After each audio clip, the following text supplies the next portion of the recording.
Hello जी, नमस्ते, good evening, very good evening. कैसे हैं आप सब? और ऑडियो वीडियो मेरी बता दें क्लियर है कि नहीं? दिखाई सुनाई दे रही हूँ मैं?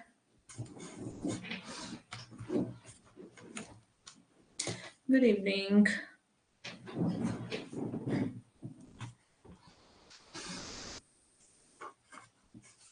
क्लियर है? ओके जी, थैंक यू वेरी मच। तो जी, कैसे हैं आप?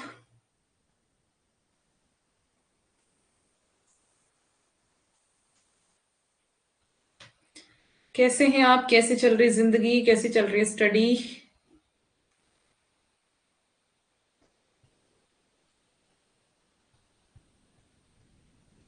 Good evening. मस्त। मैं भी मस्त हूँ।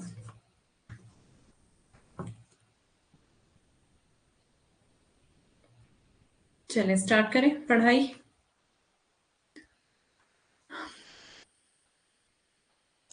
जल्दी जल्दी से सिलेबस कवर करना है तो इसलिए फटाफट से पढ़ना शुरू करते हैं, है ना?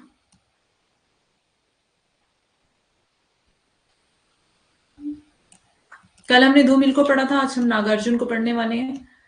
और नागार्जुन के इंपॉर्टेंट पॉइंट्स हमने देख लिए थे, अब हमने देखनी है इनकी कविता कालिदास, है ना?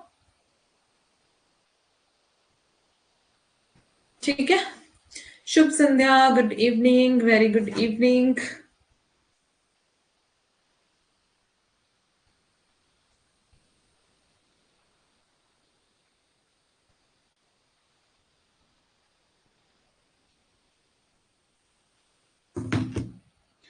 स्टार्ट करें?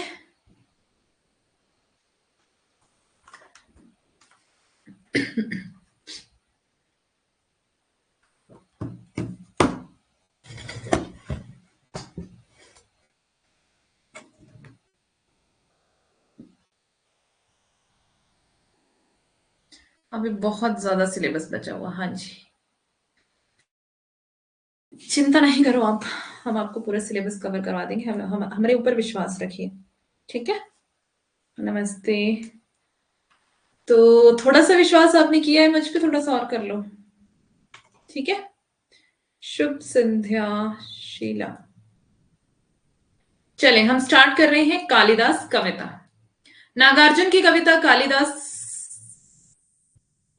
कविता सतरंगे सॉरी नागार्जुन की कालिदास कविता सतरंगे पंखों वाली कविता संग्रह में संकलित है। ध्यान देंगे।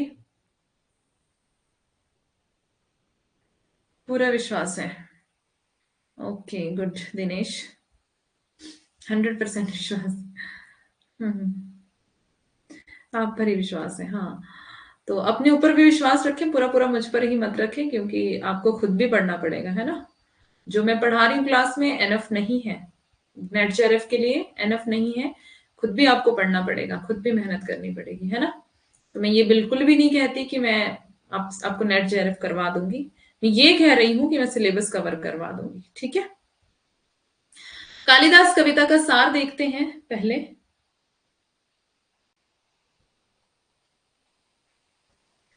इस कविता में नागार्जुन संस्कृत के महाकवि कालिदास के माध्यम से कविता की रचना की बात करते हैं। नोट्स एनफ है, हाँ जी, नोट्स ठीक है इतने। बस आपको एक गाइड से पढ़ना पड़ेगा। प्रीवियस ईयर पेपर सॉल्व करने पड़ेंगे और पढ़ना पड़ेगा आपको। मीन्स रिवीजन, बार बार रिवीजन करो। जो चीजें हम पीछे पढ़ के जा रहे हैं उनको भी आप रिवाइज करो। अगर आप रिवाइज करोगे तब आपको चीजें याद रहेंगी, अदरवाइज नहीं। ठीक है। मांडे वाली जो आप गाइड है आपकी, उसको भी पढ़ा करो, उसको 2-3 बार पढ़ जाओ पूरा। ठीक है, शुरू से एंड तक। जिनके पास नहीं है, पीडीएफ पड़ी हुई है, टेलीग्राम पर भी है और ऐप पर भी है, तो पीडीएफ से पढ़ लो। जिनके पास बुक है, बुक से पढ़ लो। साथ में कोई भी आपके पास एक गाइड होनी चाहिए, लाइक दृष्टि की गाइड, अरिहंत की गाइड, है ना? तो दृष्टि है, दृष्टि है तो दृष्टि से पढ़ना शुरू करो। ठीक है। उसमें भी आपको बहुत सारी चीजें नई सीखने को मिलेंगी, बहुत सारी चीजें आपकी क्लियर होंगी। तो उस पर भी थोड़ा ध्यान दो। और साथ में प्रीवियस ईयर पेपर, जो मैं आपको हमेशा ही बताती हूँ, जो आपके रिसेंटली पेपर हुए हैं, 23, 22, 21, 20 है ना, 19 से लेकर के सारे जो है उनको बार बार करो। पांडे वाला नहीं है, ओके, कोई बात नहीं, कोई बात नहीं। कालिदास कविता का सार। इस कविता में नागार्जुन संस्कृत के महाकवि कालिदास के माध्यम से कविता की रचना की बात करते हैं। कालिदास जी ने अपने काव्यों में जिन पात्रों को जिन पात्रों की पीड़ा को अपने हृदय में अनुभव किया, उन्हीं पात्रों का उदाहरण नागार्जुन ने दिया है। अरिहंत है, अरिहंत भी बहुत अच्छी है, दृष्टि भी अच्छी है। ठीक है, दोनों पढ़ना शुरू करो, जिसके पास जो भी है वो पढ़े, उसके बिना नहीं होगा। कोई बात नहीं, पीडीएफ आपको मिल जाएगी, पीडीएफ पढ़ लो, क्योंकि उसमें शॉर्ट नोट्स दिए हुए हैं ना, तो कुछ चीजें आपको जो कहीं पे भी नहीं मिलेंगी शॉर्ट शॉर्ट में, वो उसमें मिल जाएंगी। उसमें क्या है कि जैसे आपकी बहुत सारी बुक्स है ना, नगेंद्र वाली हो गई, रामचंद्र तिवारी वाली हो गई है ना, रामस्वरूप चतुर्वेदी वाली हो गई, शुक्ल वाली हो गई, ये सारी किताबों की उसमें शॉर्ट दिया हुआ है, सारा शॉर्ट नोट्स है उसमें। टाइम भी कम है, नहीं उतना भी कम नहीं है, वो छोटी सी है, सिर्फ 200 250 300 पेजेस की है, उसको आप आराम से पढ़ सकते हो।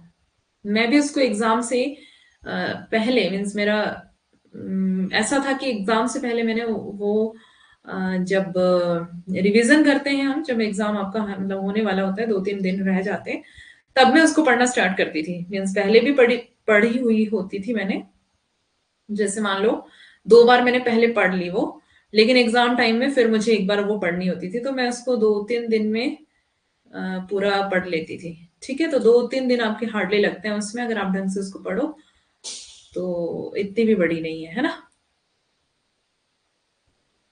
दृष्टि से काम चल जाएगा, दृष्टि पढ़ो, मैं बोल तो रही हूँ, दृष्टि तो बहुत ही ज्यादा अच्छी है ना, वो बहुत ही ज्यादा अच्छी है, पढ़ो दृष्टि। मीन्स है, बड़ी है ना वो भी, तो उसमें भी टाइम लगेगा, बट ये कि आपको कंटिन्यूटी बना के रखनी पड़ेगी, ज्यादा से ज्यादा पढ़ाई करनी पड़ेगी, ज्यादा से ज्यादा पढ़ो।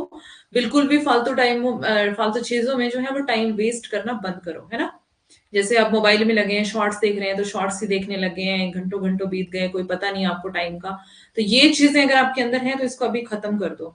ठीक है, अगर आप कोई वीडियो देख रहे हो, यूट्यूब पे चले गए हो, व्हाट्सएप चला रहे हो, व्हाट्सएप पे किसी ने स्टेटस डाला है, आप उधर से किसी लिंक पे पहुंच गए और आप सीधा पहुंच गए इंस्टाग्राम पे, व्हाट्सएप पे, यूट्यूब पे पहुंच गए, है ना, लिंक से, तो वो लिंक तो रह गया उधर ही व्हाट्सएप पे ही, और आप घूम रहे हो अभी दुनिया, है ना।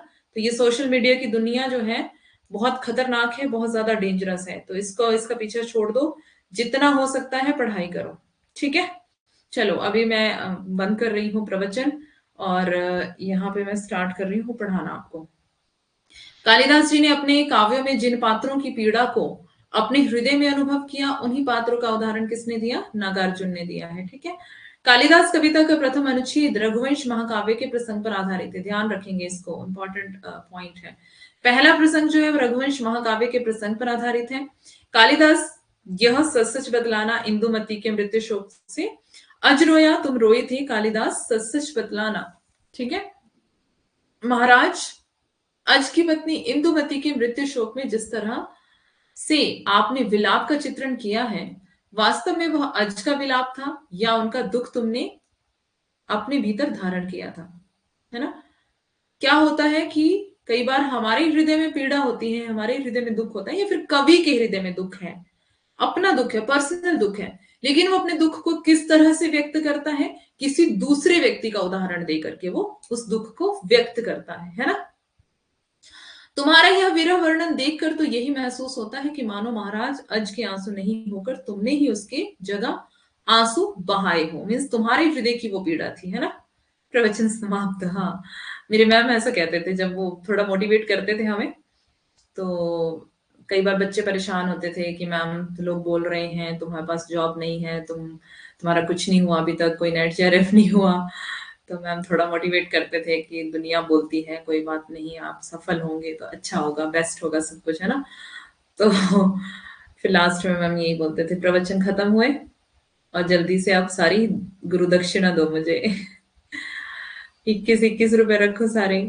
तो फिर प्रवचन खत्म इस तरह से करते थे। सरस्वती पांडे की बुक कैसी है? हाँ जी, वही तो पांडे वाली वही बोल रही हूँ मैं, सरस्वती पांडे। सरस्वती पांडे अच्छी है, लेकिन उसके अलावा आपके पास एक गाइड दृष्टि और अरिहंत में से कोई होनी चाहिए। ठीक है, सरस्वती पांडे भी आपको पढ़नी है। दूसरा प्रसंग कुमार संभव महाकाव्य से है। अ, घृत मिश्रित सुखी समिधा समकाम देव जब भस्म हो गया, भस्म होगा, भस्म हो गया, रति रोई या तुम रोए थे। इस प्रसंग में असुरों के वध हेतु शिवाजी के पुत्र की शिवजी के पुत्र की आवश्यकता थी। ऑडियो वीडियो नहीं आ रही है, कोई बताओ। मेघा को, मेघा नहीं मनीषा को, सॉरी, मेघा गुड इवनिंग। कोई मनीषा को बताओ कि ऑडियो वीडियो सब ठीक है और आप जो है वो लेफ्ट करके आइए। ठीक है। सती के दाह के पश्चात शिवजी वैरागी होकर समाधि में लीन हो गए थे। इसलिए सभी देवताओं ने शिवजी की समाधि तोड़ने और उनके काम भावना को जगाने के लिए प्रेम के देवता कामदेव को शिवजी के पास भेजा था। अच्छा, ऐसी स्टोरी है इसकी। कामदेव ने शिवजी की तपस्या को भंग कर दिया, परंतु स्वयं उनके क्रोध के पात्र बन गए। ठीक है, ये आपको पता ही होगा, आपने देखा होगा ये। शिवजी की तीसरी आंख से निकली ज्वाला में कामदेव के जलकर भस्म होने पर उनकी पत्नी का रुदन क्रंदन सुनकर क्या तुमने अपने आंसू से अपनी आंखें नहीं धोई थी? अर्थात अर्थात रति के दुख का जो वर्णन तुमने काव्य में किया है उसे पढ़कर तो यही कहा जा सकता है कि रति की पीड़ा को तुमने हृदय की गहराइयों तक अनुभव किया था। इससे ऐसा प्रतीत होता है कि वह आंसू रति के नहीं होकर तुम्हारे ही थे। लेफ्ट की तो आया, हाँ। सबसे पहले अगर कोई दिक्कत होती है तो खुद लेफ्ट करना है, अगर फिर भी दिक्कत है तब बोलना है, क्योंकि कई बार हमारे पास ही प्रॉब्लम रहती है। तीसरा प्रसंग किसका है? मेघदूत महाकाव्य। पहले किसका था? रघुवंश महाकाव्य। अब किसका है? मेघदूत महाकाव्य पर आधारित है। ये दूसरा तीसरा प्रसंग जो भी है ये आपको याद रखना है किस पर आधारित है। अब है उन पुष्करावर्त मेघों का साथी बनकर रोया यक्ष की तुम रोए थे।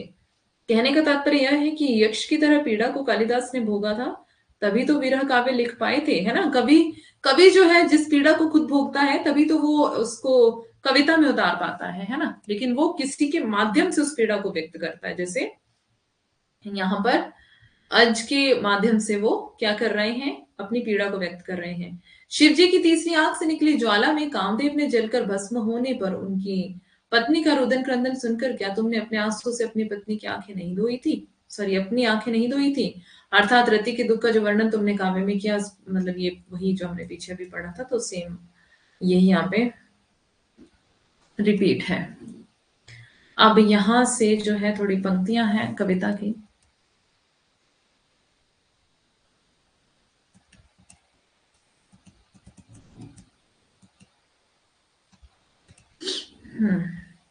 घृत में श्रित सूखी समिधा समकाम देव जब भस्म हो गया, रति का क्रंदन सुन आंसू से तुमने ही तो दृग धोए थे। कालिदास सच बतलाना, रति रोई या तुम रोए थे।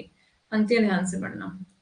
वर्षा ऋतु की स्निग्ध भूमि का प्रथम दिवस आषाढ़ मास का, देख गगन में श्याम घन घटा, विधुर यक्ष का मन जब उचटा, खड़े खड़े तब हाथ जोड़कर चित्रकूट के सुभग शिखर पर उस बेचारे ने भेजा था जिनके ही द्वारा संदेशा। उन पुष्करावर्त मेघों का साथी बनकर उड़ने वाले कालिदास सच बतलाना, पर पीड़ा से पूर पूर हो, थक थक कर और चूर चूर हो। अमल धवल गिरि के शिखरों पर प्रियवर तुम कब सोए थे? अमल धवल गिरि के शिखरों पर बादल को घिरते देखा है। ठीक है, ये बादल को घिरते देखा है कि कवि पंक्तियां हैं जो मैंने अभी बोली, लेकिन जो ये वाली है यहाँ, ये एक जैसी आपको पंक्तियां मिल रही हैं। ठीक है, तो यहाँ पे कंफ्यूज होने के पूरे पूरे चांसेस हैं। अमल धवल गिरि के शिखरों पर प्रियवर तुम कब सोए थे, अगर आपसे ये प्रियवर तुम कब सोए थे ये पंक्ति आपसे पूछ ली जाए तो ये पंक्ति है जी कालिदास कविता की। कौन सी कविता की? कालिदास। बट अमल धवल गिरि के शिखरों पर बादल को घिरते देखा है, ये कौन सी कविता की पंक्ति है? बादल को घिरते देखा है। ठीक है, रोया यक्ष की तुम रोए थे, कालिदास सच बतलाना। ठीक है, यहां पर ये कविता जो है वो खत्म हो गई है। नीचे जो दूसरी कविता स्टार्ट होगी, बादल को गिरते देखा है, एक्चुअली मुझे ध्यान नहीं रहा है, ये साथ साथ ही हो गया, इसको मैं अभी पीडीएफ में ठीक कर दूंगी। ओके, हाँ भी कर देती हूँ।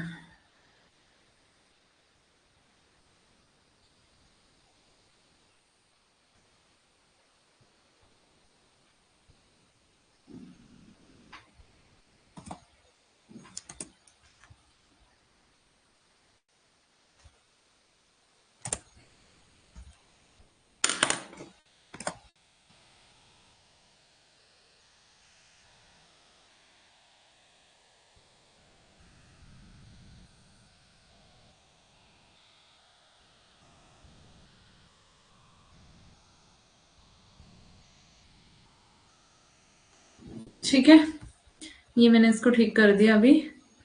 कालिदास सच सच बतलाना, यहां तक ये कविता, इस कविता को पढ़ लेना, आपकी गाइड में भी आपको मिल जाएगी। ठीक है, बादल को घिरते देखा है कविता, यह कविता जो है वो नागार्जुन की कविता संग्रह युग धारा में संकलित है। ध्यान देंगे, युग धारा, धारा की तरह बादल बहते हैं ना जब बारिश होती है, तो ऐसे याद रख लेना इसको। इस कविता में कवि ने बादल और प्रकृति के विभिन्न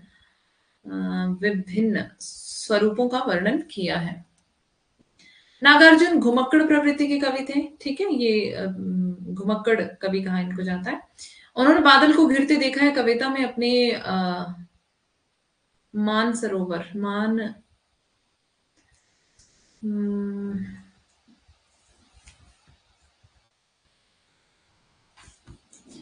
एक मिनट, यहीं पे लिख देती हूँ ना, नहीं तो इसको ठीक करना पड़ेगा। मान सरोवर नाम इस था इसमें, इसलिए मानसरोवर यात्रा की स्मृतियों का वर्णन किया है। उन्होंने वहां छोटे छोटे ओस के समान बादलों, मानसरोवर पर अनेकों स्वच्छ और कलकल बहती हुई नदी, झरनों को देखा। वहां पर आए हंस के झुंड को देखा, जो उसमें जो उमस और गर्मी से परेशान होकर आए थे। वे सब वहां पर खेलते हुए जीने का आनंद ले रहे थे। कौन? हंस, हंसों के झुंड। कालिदास की कविता लंबी है, बहुत लंबी है, इसमें शॉर्ट में दी हुई थी। ठीक है, अभी मेरे को मिल गई तो मैं पूरी कविता इसमें डाल दूंगी, नहीं तो फिर पीडीएफ आपको भेज दूंगी। ठीक है, नागार्जुन ने वहां की सुंदरता का वर्णन करते हुए लिखा है कि सूर्योदय होने के उपरांत वहां दृश्य कैसे परिवर्तित हो जाता है। ये एक्चुअली कालिदास जो कविता है वो थोड़ी लंबी है। सभी पर्वत पहाड़ स्वर्ण कलश की आभा सा दिखाई पड़ते हैं, आभा से दिखाई पड़ते हैं, आभा से। किस प्रकार चकवा चकपी रात में बिछड़ जाते हैं और दिन में वे दोनों मिलकर अपना प्रणय कलह छेड़ते हैं। उस सूक्ष्म और अनूठे अनुभव को कवि ने अपनी कविता में समाहित किया है। कवि ने उस हजारों फीट की ऊंचाई पर भी मृग को उस दिव्य सुगंध की खोज में भागते हुए देखा है। हजारों फीट की ऊंचाई पर भी एक जो कस्तूरी मृग कहते हैं उसको, है ना, तो वो मृग क्या करता है, वो हिरण क्या करता है, एक सुगंध होती है जो उसी के अंदर होती है कस्तूरी की, तो उसी के पीछे पीछे वो भागता रहता है। वो सोचता है कि जो खुशबू है वो कहीं और से आ रही है, तो उसको ढूंढने के चक्कर में वो भागता ही रहता है, लेकिन वो सुगंध जो है, लिखा है जिस कस्तूरी की सुगंध उसकी नाभि में ही होती है ना, उसकी नाभि में होती है वो, लेकिन वो क्या करता है, झूठा सच का पीडीएफ नहीं मिल रहा, झूठा सच का पीडीएफ। अच्छा, एक बार मेरे को मैसेज कर देना, ठीक है, याद करवा देना। ठीक है, याद करवा देना, टेलीग्राम पे याद करवा देना या फिर क्लास के बाद याद करवा देना। इस दृश्य को कवि ने साक्षात देखा है। कवि कहते हैं कि मैं मानसरोवर आया, मीन्स कवि ने साक्षात उस दृश्य को देखा जब जो हिरण है, जो कस्तूरी मृग जिसको कहते हैं, उसकी जो कस्तूरी की जो खुशबू है वो उसके अंदर ही होती है, लेकिन वो क्या करता है, भागता रहता है उसको ढूंढने के लिए। किंतु यहाँ पर ना अलकापुरी राज्य मिला, ना वह धनपति कुबेर का राजा, जो कालिदास ने अपनी विद्योत्मा को संदेश विद्योत्मा को संदेश बादलों के द्वारा भेजा था। वह बादल कहाँ है? शायद वह यहीं बरस गए होंगे। कवि यह भी कहते हैं कि हो सकता है कि यह बात उस कवि की कल्पना हो, जाने दो वह कवि कभी कवि की कल्पित होगी, या मगर मैंने तो जो अपनी आंखों से देखा और महसूस किया है वह वास्तविक है, आपस में लड़ते भिड़ते गरजते और बरसते देखा है। यह मेरी कल्पना नहीं, साक्षात वर्णन है। कवि ने वहां के निवासियों और वहां के सौंदर्य का वर्णन करते हुए कहा है कि यहाँ पर नदियां झरझर कलकल बहती रहती हैं, भोजपत्रों की कुटियां बनी हुई हैं, यहाँ पर रहने वाले सभी लोग सुगंधित फूलों के श्रृंगार किए हुए, इंद्र नील की माला पहने, शंख और सुंदर गालों पर कुंडल लटकाए, बालों का जोड़ा बनाए, रजत मणि जैसे सुगंधित मदिरा का पान किए लोग घूमते रहते हैं। लोहित चंदन की तिलपट्टी पर निर्विरोध बाल कस्तूरी आसन मुद्रा में बैठे हुए प्रतीत होते हैं, जो मृग के छालों पर आसन लगाकर बैठे हैं। यहाँ किन्नर किन्नरियों मदिरा के नशे में किन्नर किन्नरियां मदिरा के नशे में उन्माद होकर घूमते देखा है उनको, और मैंने स्वयं बादलों को घिरते देखा है, महसूस किया है।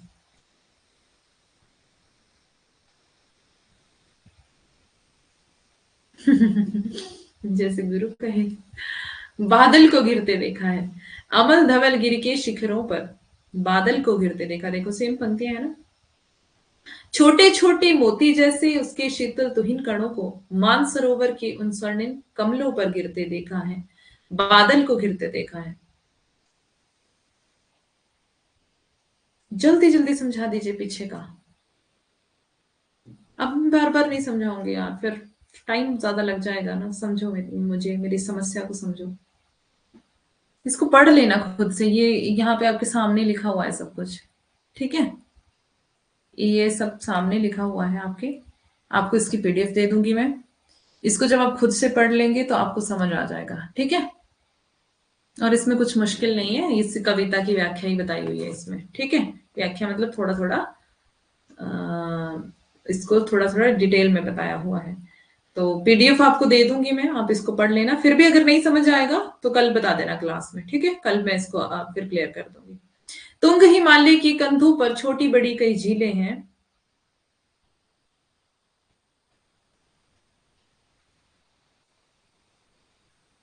हाँ हाँ, हम चले गए थे, अच्छा कोई बात नहीं, चले गए थे तो बाद में देख लेना, ठीक है। पढ़ लेना या फिर क्लास रिपीट कर लेना। उनके श्यामल नील सलिल में समतल देशों में आ आकर पावस की उमस से आकुल तिक्त मधुर विश्व तंतु खोजते हंसों को तिरते देखा है, बादल को घिरते देखा है। ऋतु वसंत का सुप्रभात था, मंद मंद था अनिल बह रहा, बालारुण थी मृदु किरणें, बालारुण की मृदु किरणें थी, अगल बगल स्वर्णाभ शिखर थे, एक दूसरे से विरहित हो अलग अलग रहकर ही जिनको सारी रात बितानी होती, निशा काल से चिर अभिशापित बेबस उस चकवा चकई का बंद हुआ क्रंदन, फिर उनमें उस महान सरवर के तीरे शैवालों की हरी दरी पर प्रणय कलह छिड़ते देखा है, बादल को घिरते देखा है। तो ये जो जो इन्होंने अनुभव किया, जो जो चीजें इन्होंने देखी अपनी आंखों से, वही इन्होंने यहाँ पर वर्णन किया हुआ है ना। चकवा चकवी के बारे में हमने पीछे देखा था कि चकवा चकवी जो है रात में बिछड़ जाते हैं, फिर उनका जो क्रंदन है, जब वो बिछड़ जाते हैं तो उनका क्रंदन मतलब रुदन क्रंदन है ना शुरू होता है। तो फिर जब वो सुबह होते ही वो दोनों क्या हो जाते हैं, मिल जाते हैं। तो ये चीजें जो इन्होंने अपनी आंखों से देखी उसी के बारे में यहाँ पे जो मानसरोवर के तरफ ये गए थे, वहां पर जो जो इन्होंने देखा उसी का वर्णन इन्होंने कविता में कर दिया है। शत सहस्र फुट ऊंचाई पर दुर्गम बर्फानी घाटी में अलख नाभि से उठने वाले निज ही के उन्मादक परिमल, ये उसकी कस्तूरी मृग की बात यहाँ पर कर रहे हैं, है ना। कि कई फुट की सहस्र किसको बोलते हैं, सैकड़ों फीट की ऊंचाई पर, है ना। तो जो हमने अभी पीछे देखा था कि ऊंचाई पर क्या है, जो कस्तूरी मृग है ना वो भाग रहा होता है, और उस कस्तूरी की खोज में के पीछे धावित होकर, धावित मतलब क्यों दौड़ता है ना, तरल तरुण कस्तूरी मृग को अपने पर चिढ़ते देखा। और चिढ़ रहा है क्योंकि उसको मिल नहीं रहा, वो जिसकी खोज कर रहा है उसको पता ही नहीं कि वो मेरे अंदर ही है। कहाँ गया धनपति कुबेर, वह कहाँ गई उसकी वह अलका, नहीं ठिकाना कालिदास की व्योम प्रवाही गंगा जल का। ये वाली पंक्तियां जो है बहुत बार पूछी गई हैं। क्या हो रहा है, ये बादल को घिरते देखा है कविता की पंक्तियां हैं, ठीक है। पंक्तियां सारी कविताओं की बहुत ध्यान से पढ़ लेना। ढूंढा बहुत किंतु लगा क्या मेघदूत का पता कहीं पर, कौन बताए वह छाया में बरस पड़ा होगा ना यहीं पर। जाने दो वह कवि कल्पित था, मैंने तो भीषण जाड़ों में नभ चुंबी कैलाश शीर्ष पर महामेघ को झंझानेल से गरज गरज भिड़ते देखा है, बादल को घिरते देखा है। ये वाली भी पंक्तियां पूछी गई हैं। नभ चुंबी कैलाश शीर्ष पर में महामेघ को झंझानेल से गरज गरज भिड़ते देखा है, बादल को गिरते देखा है। शत शत निर्झर निर्झरणी कल मुखरित देवदारू कनन में शोणित धवल भोज पत्रों से छाई हुई कुटी के भीतर रंग बिरंगे और सुगंधित फूलों की कुंतल को साजे इंद्रनील की माला डाले शंख सरीखे सुघड़ गलों में कानों में कुबले लटकाए शतदल लाल कमल वेणी में रजत रचित मणि खचित कला में पान पात्र दाक्षास पूरित रखे सामने अपने अपने लोहित चंदन की त्रिपुटी पर नरम निदाग बाल कस्तूरी मृग छालों पर पालथी मारे मदिरा रुण आंखों वाले उन उन्मद किन्नर किन्नरियों की मृदुल मनोरम अंगुलियों को वंशी पर फिरते देखा है, बादल को घिरते देखा है। कवि नागार्जुन ने हिमाचल की उन्नत घाटी देवदारू के वन और किन्नर किन्नरियों की दंत कथाओं को बादल के माध्यम से प्रकृति के अनुपम सौंदर्य का वर्णन किया है। मेघदूत यह संस्कृत के महाकवि कालिदास का प्रसिद्ध खंड काव्य है। ध्यान देंगे, अभी हमने मेघदूत महाकाव्य से भी कुछ देखा था ना, वो इंदुमती के मृत्यु शोक वाला, है ना। तो ये वो क्या है, कालिदास की कविता है, मीन्स कालिदास का ये महाकाव्य है मेघदूत, खंड काव्य है, जिसमें नायक यक्ष और नायिका यक्षिणी शाप के कारण अलग रहने के लिए बाध्य हो जाते हैं। नायक यक्ष है, नायिका यक्षिणी है, श्राप के कारण अलग रहने के लिए बाध्य हैं। यक्ष मेघ को दूत बनाकर यक्षिणी के लिए संदेश भेजता है। क्या करता है, ये उसकी स्टोरी है, ठीक है। यक्ष मेघ को यानी कि बादल को दूत बनाता है और यक्षिणी यानी कि अपनी प्रेमिका के पास भेजता है संदेश। इस कविता में प्रकृति का मनोहारी चित्रण किया गया है। इस कविता में बादल का मानवीकरण किया गया है, मीन्स मानव के रूप में। जैसे अगर हमने किसी को पास संदेश भेजना तो मानव के पास भेजेंगे ना, तो जो बादल के पास इसमें संदेश भेजना बताया हुआ है तो मानवीकरण किया गया है, ठीक है। अतः मानवीकरण अलंकार का प्रयोग है, छोटे छोटे में पुनरुक्ति प्रकाश अलंकार का प्रयोग किया गया है। आकर और श्यामल नील सलिल में अनुप्रास अलंकार है। मंद मंद और अलग अलग में पुनरुक्ति प्रकाश और चकवा चकवी और तरल तरुण में अनुप्रास अलंकार है। कवि कल्पित में अनुप्रास अलंकार है।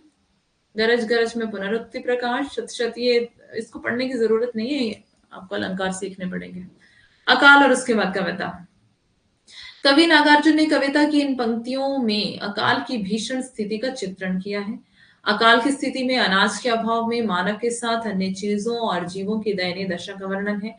वे कहते हैं कि अकाल के कारण घर में अनाज नहीं रहने पर कई दिनों तक चूल्हा नहीं जला और ना ही चक्की चली, जिससे लोगों की दशा बहुत पतली हो गई थी। भूख प्यास के कारण कानी कुतिया यानी पालतू जानवर भी खाना नहीं मिलने की उम्मीद में वहीं पड़ी रही और दीवारों पर छिपकलियां भी कीड़े मकोड़े की उम्मीद पर पहरा देती रही थी। उनकी हालत भी भूख से बहुत खराब हो गई थी। चूहा भी खाना नहीं मिलने के कारण पस्त हो रहे थे। अकाल के जाने के बाद घर में अन्न के दाने आए और घर में खुशी का माहौल शुरू हो गया। ऐसा ही होता है ना, अकाल के बाद जब खाना मिलता है तो फिर खुशी का माहौल, है ना। ऐसा लगने लगा मानो मृत इंसान वापस जिंदा हो गए हो। घर में कई दिनों के बाद चूल्हा जला, चक्की चली, आंगन के ऊपर से धुआं दिखाई देने लगा। अन्न की प्राप्ति होने पर भी सभी की आंखों में चमक दिखाई देने लगी। कौवे भी भोजन मिलने की आशा में अपने पंख खुजलाने लगे।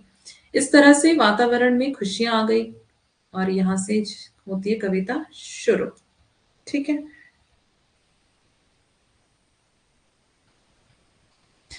क्या है कविता की पंक्तियां? कई दिनों तक चूल्हा रोया, चक्की रही उदास। कई दिनों तक कानी कुतिया सोई उनके पास। कई दिनों तक लगी भीत पर छिपकलियों की गश्त। कई दिनों तक चूहों की भी हालत रही शिकस्त। दाने आए घर के अंदर कई दिनों के बाद। धुआं उठा आंगन से ऊपर कई दिनों के बाद। चमक उठी घर भर की आंखें कई दिनों के बाद, कौए ने खुजलाई पांखें कई दिनों के बाद।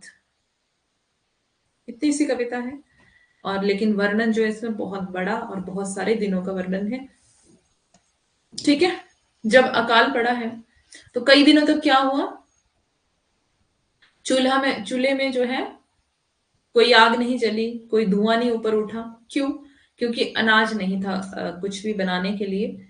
तो चूल्हा जो है वो बंद है, बहुत दिन हो गए हैं। और चक्की भी उदास है क्योंकि चक्की में कुछ पीसा नहीं जा रहा है ना। जब अनाज ही नहीं है तो पीसेंगे क्या।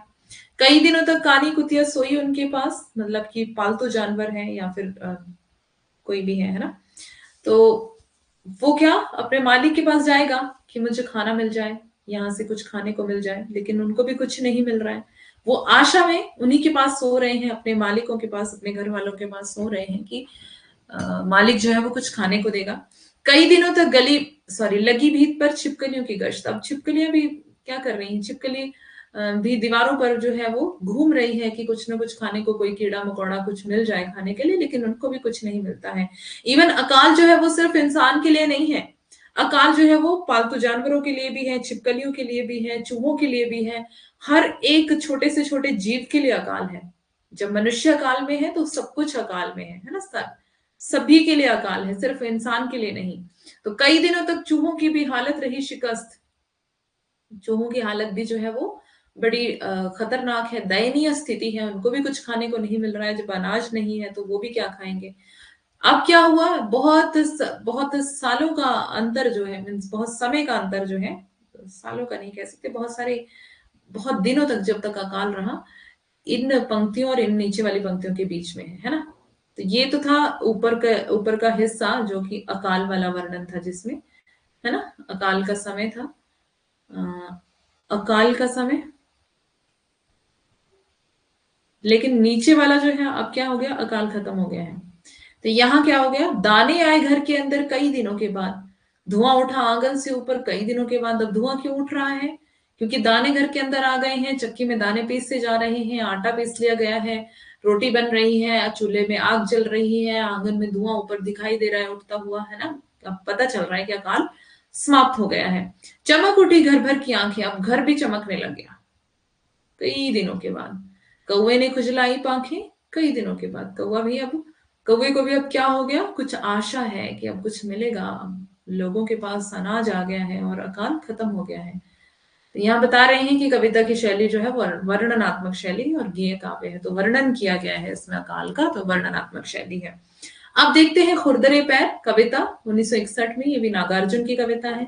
और अकाल और उसके बाद कविता भी नागार्जुन की। अभी हम नागार्जुन को पढ़ रहे हैं, उनकी कविताओं को पढ़ रहे हैं, ठीक है। जो हमने पीछे पढ़ी कालिदास वाली, वो भी नागार्जुन की कविता है। इस कविता में कवि ने किसान, मजदूर और जनता के पैरों में फटी हुई बेवाइयों का वर्णन किया हुआ है। किसका? किसान, मजदूर और जनता के पैर, मतलब जो मेहनती लोग हैं, मेहनत करने वाले।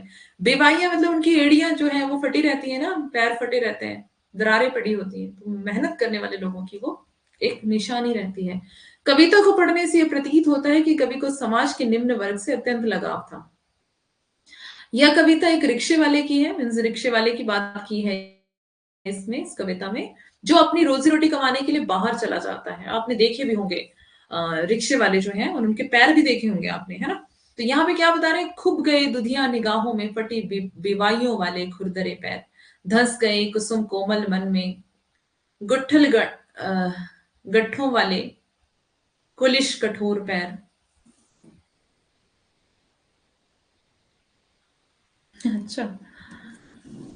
दे रहे थे गति रबड़ विहीन ठूंठ पैंडलों को, चला रहे थे एक नहीं दो नहीं तीन तीन चक्र, कर रहे थे मात त्रिविक्रम वामन के पूरे पुराने पैरों को, नाप रहे थे धरती का अनहद फासला, घंटों के हिसाब से ढोए जा रहे थे, देर तक टकराए उस दिन तक आंखों से वे पैर, भूल नहीं पाऊंगा फटी बेवाइयां, खुब गई धुंधिया निगाहों में, धंस गई कुसुम कोमल मन में।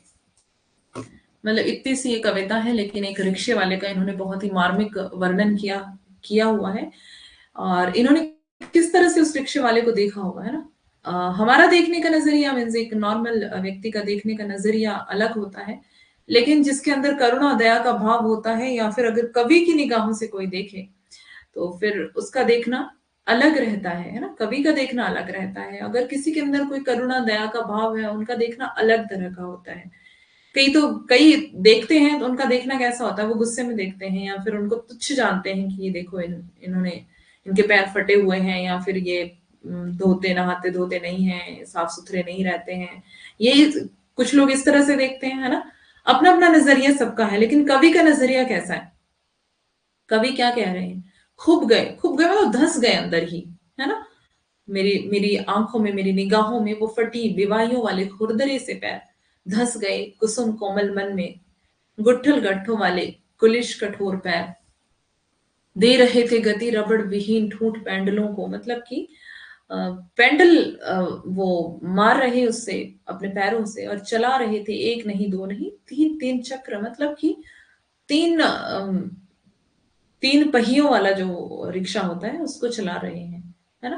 तो इस तरह से इन्होंने वर्णन किया हुआ है एक रिक्शा चलाने वाले का। अब देखते हैं शासन की बंदूक। कविता का रचना काल है 1966। नागार्जुन की यह कविता आपातकाल के दिनों की है। आपातकाल इतिहास का केवल कालखंड ही नहीं है, बल्कि यह बेहया और खुदगर्जी वाले लोकतंत्र सत्ता का अधोपतन का एक दस्तावेज भी है। खड़ी हो गई चांप कर कंकालों की हुक, नभ में विपुल विराट सी शासन की बंदूक। यहाँ से शुरू हो गई है ये कविता, ठीक है। खड़ी हो गई चांप कर कंकालों की हुक, नभ में विपुल विराट सी शासन की बंदूक। उस हिटलरी गुमान पर सभी रहे हैं थूक, जिसमें कानी हो गई शासन की बंदूक। बड़ी बधिरता 10 गुनी बने विनोबा विनोबा मूक, धन्य वह शासन की बंदूक। सत्य स्वयं घायल हुआ गई अहिंसा चूक, जहां तहां दगने लगी शासन की बंदूक। जली ठूंठ पर बैठकर गई कोकिला कूक, बाल न बांका कर सकी शासन की बंदूक।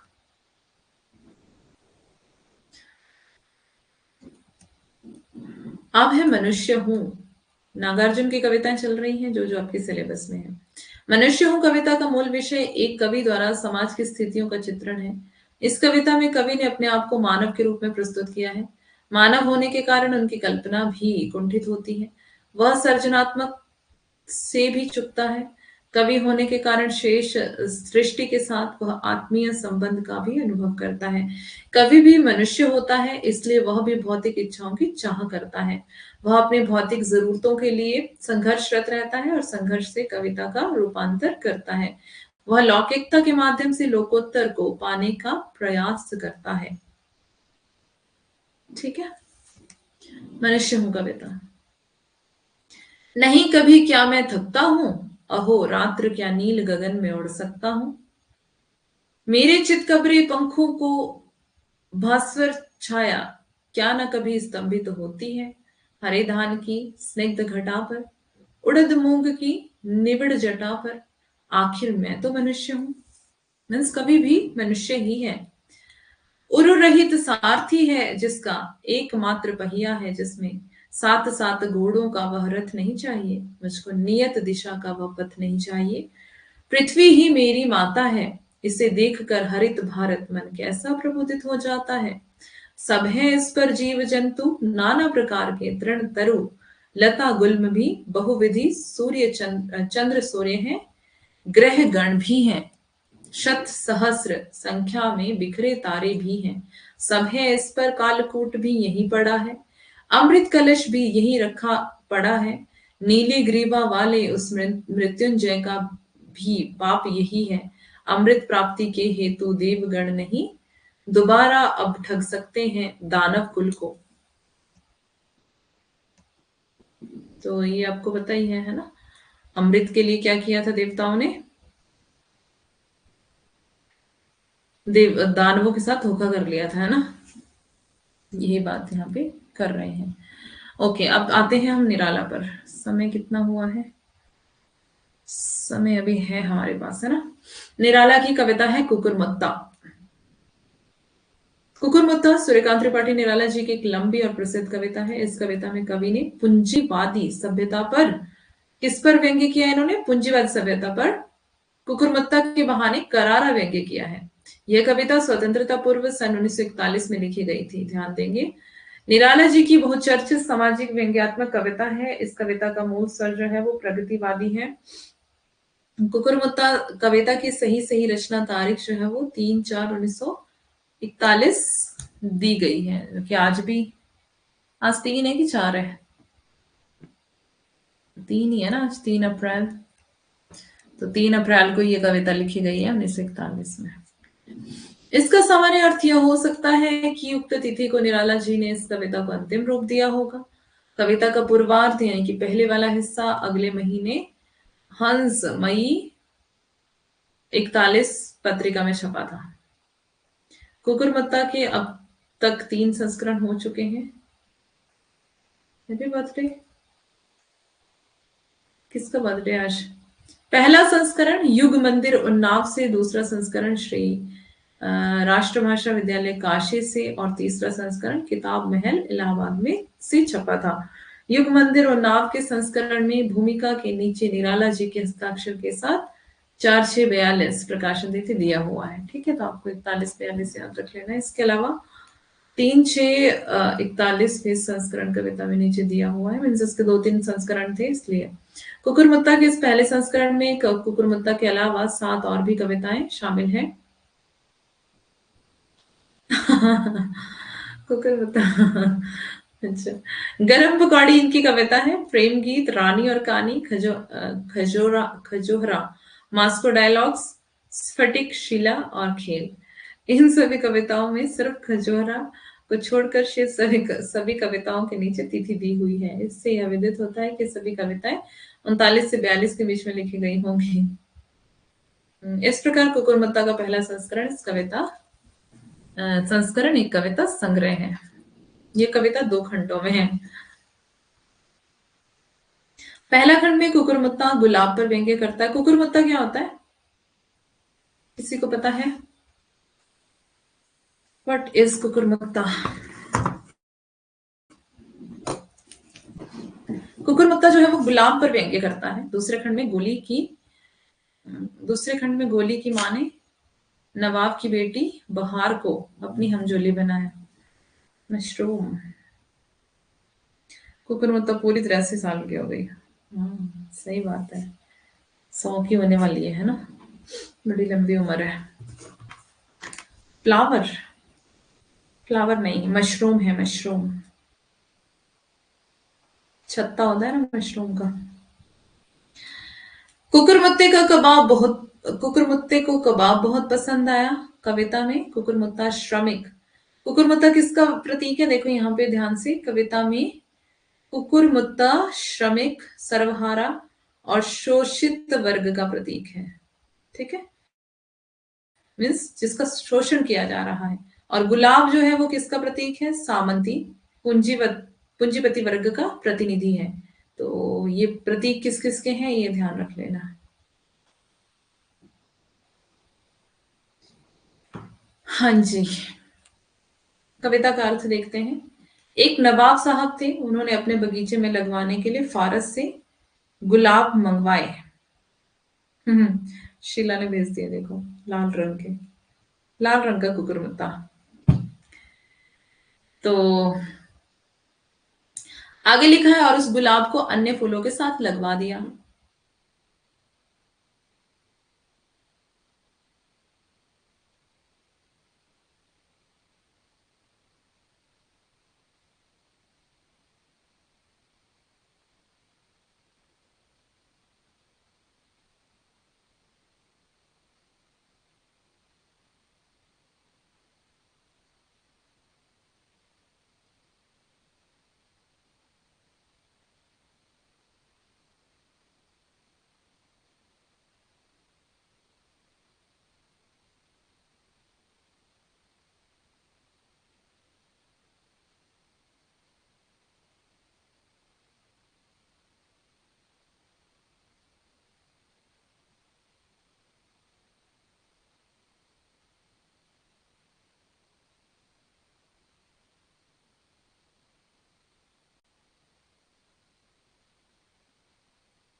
कोई गया तो नहीं?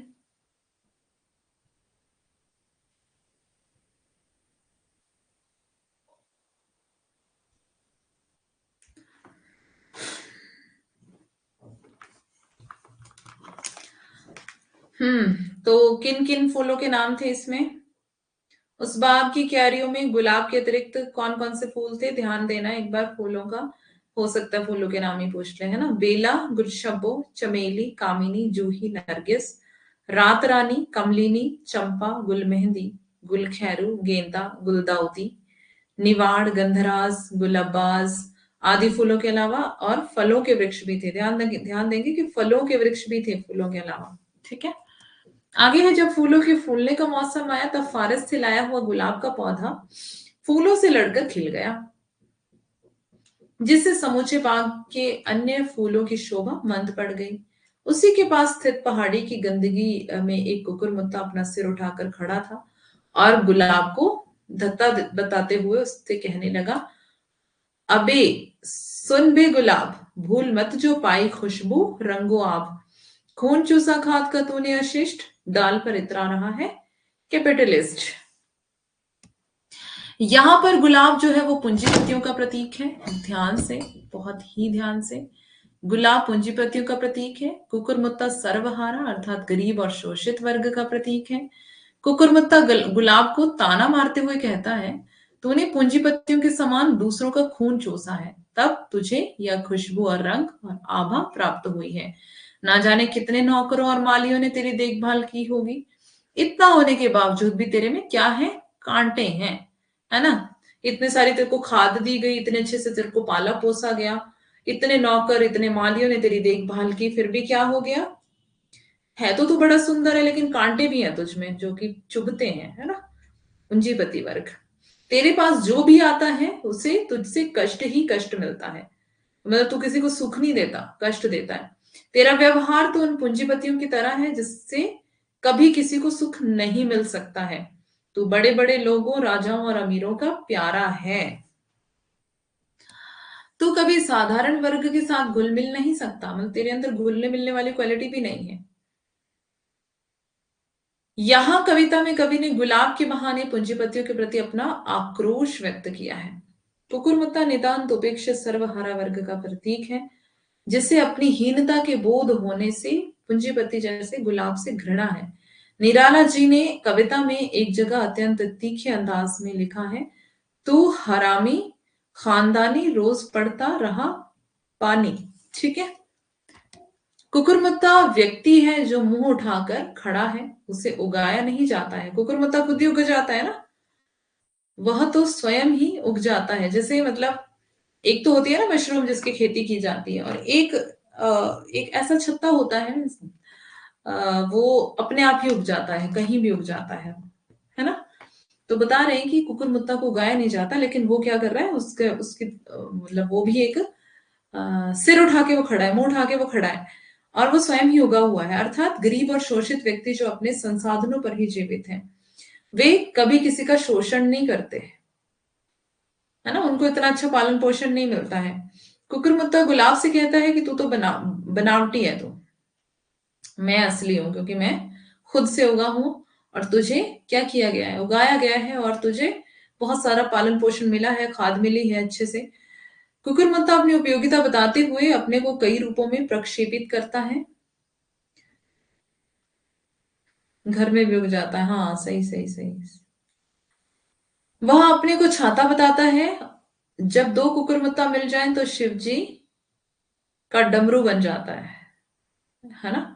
अगर उनके जो छत्ते हैं साइडों में कर दिए जाएं और बीच में उनकी जो वो डंडियां हैं, डंठल है, उनको जोड़ दिया जाए तो क्या बन जाता है? डमरू बन जाता है। फंगस होता है ना, हाँ। जो फ्री में मिल जाती है उसकी कदर नहीं, सही बात है। कुकुरमुत्ता अपनी उपयोगिता बताते हुए अपने को कई रूपों में प्रक्षेपित करता है। वो अपने को छाता बताता है और डमरू बताता है। अगर उल्टा कर दिया जाए तो माता यशोदा की मधानी बन जाती है। कुकुरमुत्ता अपने को सर्वव्यापक बताता है। कुकुरमुत्ता के माध्यम से सर्वहारा वर्ग के आत्मसम्मान को अभिव्यक्त किया गया है। मीन्स वो बताता है कि मेरी तो वैल्यू है ना। अगर दो दो मिलके हम अगर हम दो मिल जाते हैं तो डमरू बन जाता है, और अगर सिंगल है और उसको उल्टा कर दिया जाए तो वो मथानी बन जाते हैं। मथानी मतलब कि जिसमें जिससे वो लस्सी बनती है ना। तो कुकुरमुत्ता ने मतलब अपनी उपयोगिता बताई है कि मैं हम जो है मैं हम जो है हमारी उपयोगिता है, और हम काम के हैं लेकिन तुम बेकाम हो, कांटे हैं तुम में। तो खाना थोड़ी है हमने, हम तो कविता पढ़ रहे हैं।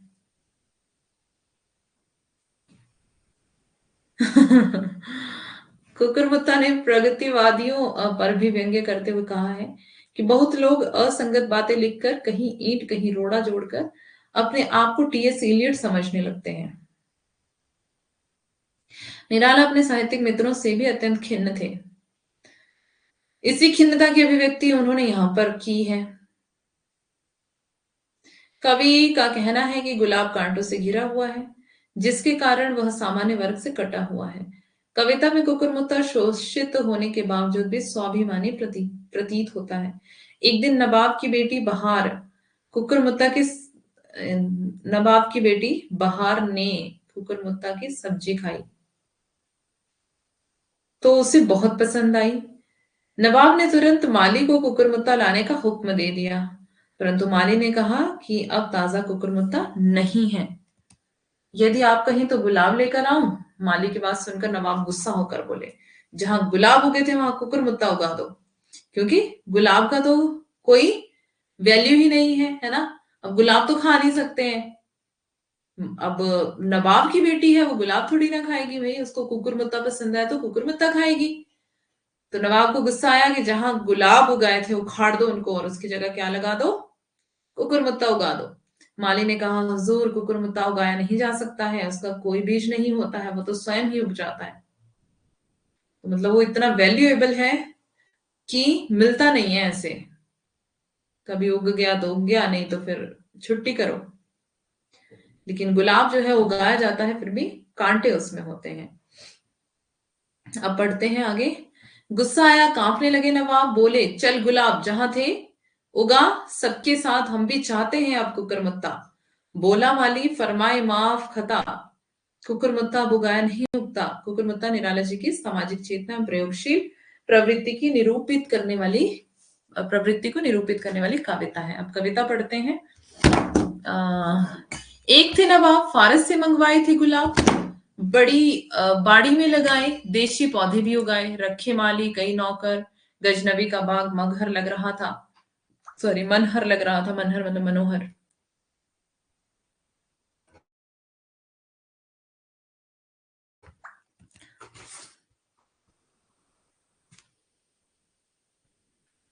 एक सपना जग रहा था सांस पर तहजबी की। अंधेरा हो गया था फिर से, अभी ठीक है। जब सपना जग रहा था सांस पर तहजबी की, गोद पर तरतीब की, क्यारियां सुंदर बनी, चमन में फैली घनी, फूलों के पौधे वहां लग रहे थे खुशनुमा। बेला गुलशब्बो चमेली कामिनी, जूही नरगिस रात रानी, कमलिनी चंपा गुल मेहंदी गुल खैरू गुल अब्बास, गेंदा गुल दाऊदी निवाड़ गंधराज। आपको कोई नाम लेके फूल का पूछा जा सकता है, क्या इसका ये वाला फूल का नाम जो है कुकुरमुत्ता में है कि नहीं है, ठीक है। और किरने फूल फवारे कई रंग अनेकों, सुर्ख धनी चंपई, आसमाने सब्ज फिरोज सफेद जर्द बादामी बसंत सभी भेद। फलों के भी पेड़ थे फलों के भी पेड़ थे, ध्यान देंगे। आम लीची संतरे और फालसे, चटकती कलियां निकलती मृदुल गंध, लगे लगकर हवा, चलती मंद मंद चहकती बुलबुल मचलती टहनियां, बाग चिड़ियों का बना आशियां, साफ राह सरा, दोनों ओर दूर तक फैले हुए गुलछोड़, बीच में आराम गाह दे रही थी बड़प्पन की था, कहीं झरने कहीं छोटी सी पहाड़ी, कहीं सुथरा चमन नकली कहीं झाड़ी। आया मौसम, खिला फारस का गुलाब, बाग पर उसका पड़ा था रोब ओदाब, वहीं गंदे में उगा देता हुआ बुत्ता, पहाड़ी से उठे सर ऐंठ कर बोला कुकुरमुत्ता, अबे सुन बे गुलाब, भूल मत जो पाई खुशबू रंगुआब, खुद खून चूसा खाद का तूने अशिष्ट, डाल पर इतरा रहा है कैपिटलिस्ट। कितनों को तूने बनाया है गुलाम, माली कर रखा सहाया जाड़ा घाम। हाथ जिसके तू लगा, पैर सर रख कर वे वो पीछे को भागा। औरत की जानिब मैदान यह छोड़कर, तबेले को टट्टू जैसे तोड़कर, शाहों राजों अमीरों का रहा प्यारा। तभी साधारणों से तू रहा न्यारा। वरना क्या तेरी हस्ती है, पोष तू कांटों ही से भरा। यह सोच तू कली जो चटकी अभी, सूख कर कांटा हुई होती कभी। रोज पड़ता रहा पानी तो हरामी खानदानी, चाहिए तो उसको सब मेहरू निस्सा। जो निकले इत्र रू ऐसी दिशा, बहा कर ले चले लोगों को, नहीं कोई किनारा। जहां अपना नहीं कोई भी सहारा, ख्वाब में डूबा चमकता हो सितारा। पेट में डंड पेले हो चूहे, जबां पर लफ्ज प्यारा। देख मुझको मैं बढ़ा, 1.5 बलिश ऊंचे पर चढ़ा। और अपने से उगा मैं, बिना दाने का चुगा मैं। देखो मैं मतलब इतना ऊंचा हूं और अपने आप से ही उगा हूं, बिना दाने से ही उगा हूं। ऐसा नहीं कि कोई दाना है, मतलब कोई बीज है। कलम मेरी नहीं लगती, अब जैसे तेरी कलम लग जाती है, गुलाब की कलम लग जाती है, मेरी कलम नहीं लगती है, ऐसा कह रहे हैं, है ना।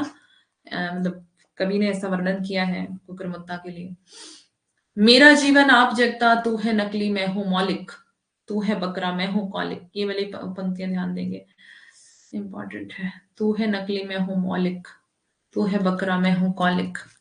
तू रंगा और मैं धुला, पानी पानी में तू बुलबुला।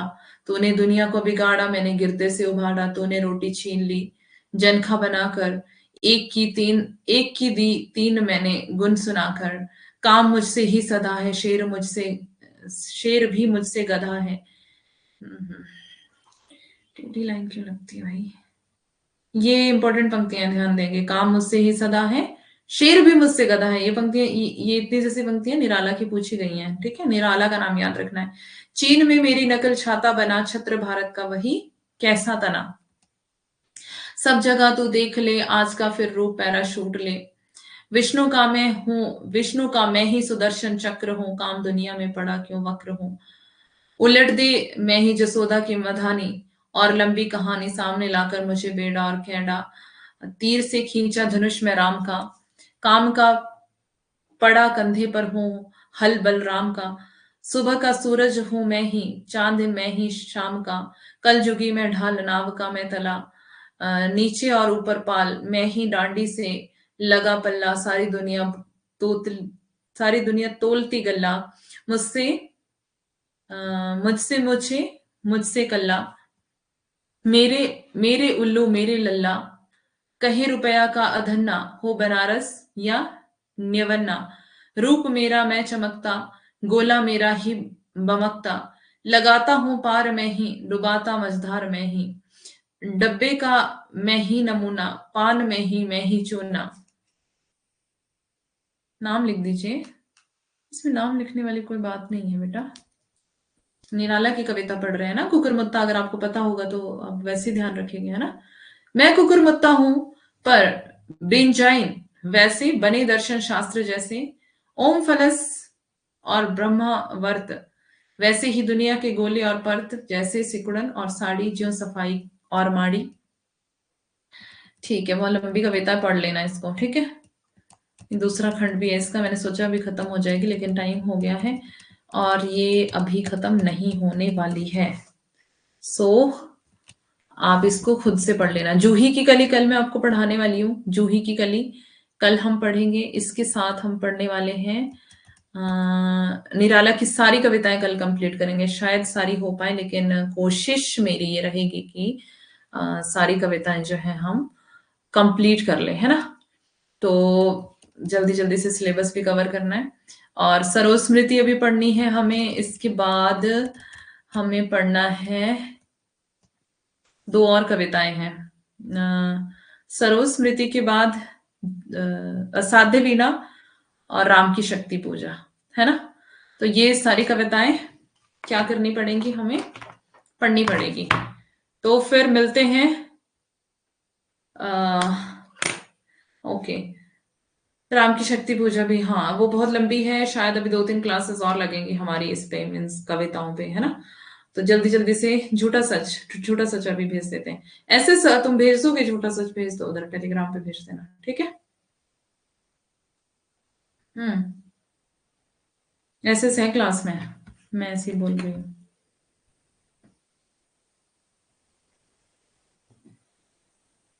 ठीक है, सुन रहे हो तुम? ओके, चलो ठीक है, मिलते हैं कल की क्लास में। तब तक के लिए बाय बाय, टेक केयर। और कल हम निराला को आगे पढ़ने वाले हैं, ठीक है? Okay, most welcome, bye bye, take care.